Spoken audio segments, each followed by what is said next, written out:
Good morning, student. Let us start our geography period with a beautiful thought.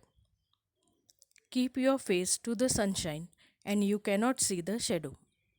By Helen Keller. I am repeating. Keep your face to the sunshine and you cannot see the shadow. By Helen Keller. Students, today let us read the lesson from the text. And tomorrow, that is next period, you will have the test on the same. Chapter 4, Air Pressure. During the activity, you saw that the balance tipped on the side of the full blown balloon. This shows that the air has weight. Anything that has weight exerts pressure on the thing that lies below it. Thus, the air in the atmosphere exerts pressure on the surface of the earth. Due to this, air pressure varies phenomena like storm, precipitation, etc. occur in the atmosphere. There are variations in air pressure. Air pressure is not uniform on all the places on Earth's surface. Air pressure keeps on changing from time to time. The altitude of the region, temperature of the air, and amount of water vapor in the air are some of the factors influencing air pressure. Altitude of the region and air pressure.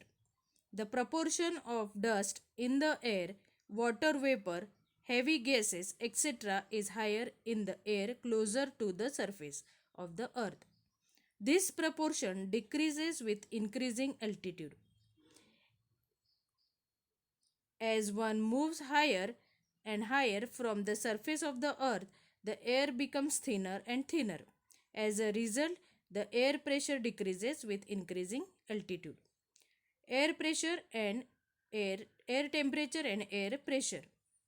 We will directly move to the next page now. Page number 17.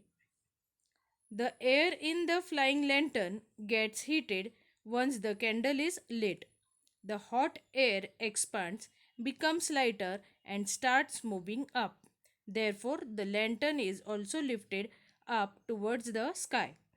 In nature, too, a similar phenomena occur. Temperature and air pressure are closely related. Whenever the temperature is high, air pressure is low. As the temperature rises, the air gets heated, expands, and becomes lighter. This lighter air in the vicinity of Earth's surface starts moving up towards the sky. As a result, the air pressure in such areas decreases. Temperature zones and air pressure belts are interrelated to each other, but the latitudinal extent of the temperature zone is much larger, while pressure belts are narrower. See figure 4.2a and 4.2b. For example, the temperate zone extends from 23.5 degree to 66.5 degree. Compared to this, the air pressure belt has limited extent. It is generally up to the 10-degree parallel. The uneven distribution of temperature influences the distribution of air pressure too. This leads to the formation of low and high pressure belts horizontally between the equator and the poles. Let's turn to the next page now. Pressure belts on the Earth's surface.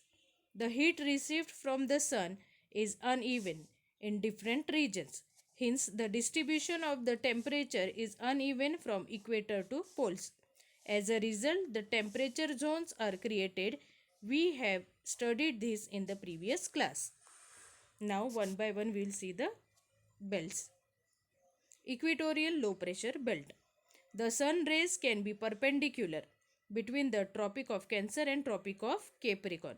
So, the temperature is higher in this region.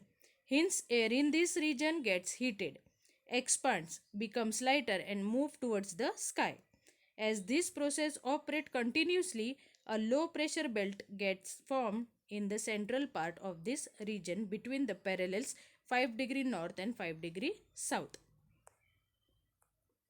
Now mid-latitudinal high pressure belt. mid-latitudinal high pressure belt. The heated air becomes lighter, starts ascending, and after reaching higher altitudes move towards the polar region, that is towards the north and the south pole.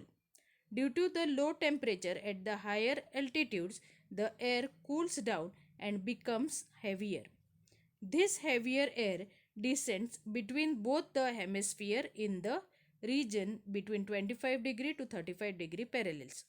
This led to the formation of the high pressure belt in these parallels of latitude in both the hemispheres. The air is dry, hence the region does not get rainfall. Consequently, most of the hot deserts in the earth on the earth are found in this region.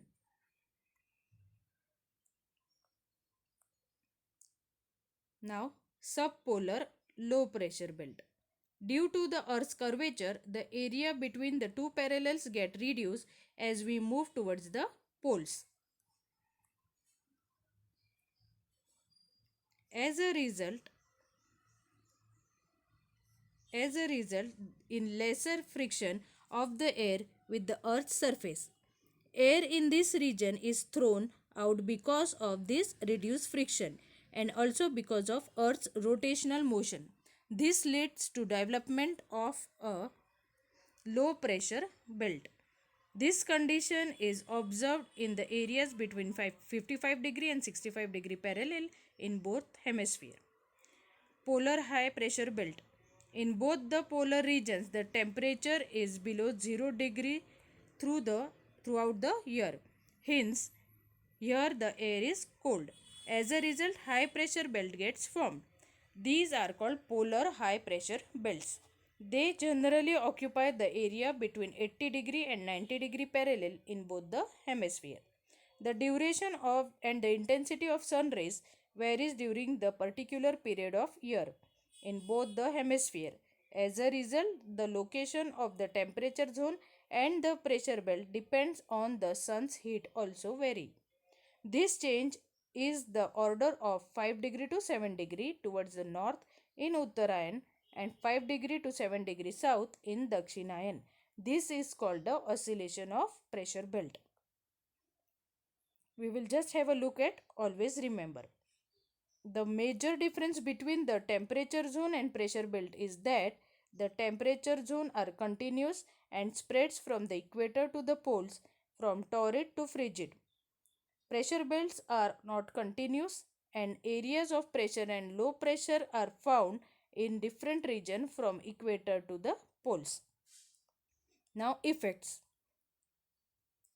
Air pressure has the following effects: origin of winds, generation of storms and conventional type of rain.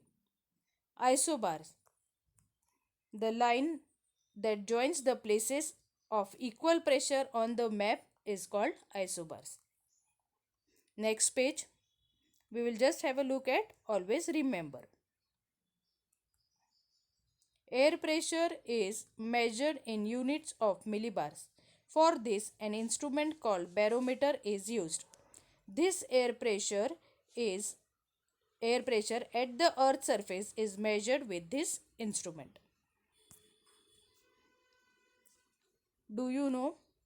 All things in and on the earth stay earthbound because of the earth's gravity. This includes air which is in the gaseous form. Due to the earth's gravity, air is pulled to the earth's surface. That is why air pressure is maximum at sea level. Note that air exerts pressure on everything and everyone, including us. It is believed that the weight of the air column on any one person's head amounts to 1000 kg. Note, read the lesson carefully. Class test on air pressure in next period. So be prepared for the class test. Go through the textbook thoroughly. Thank you.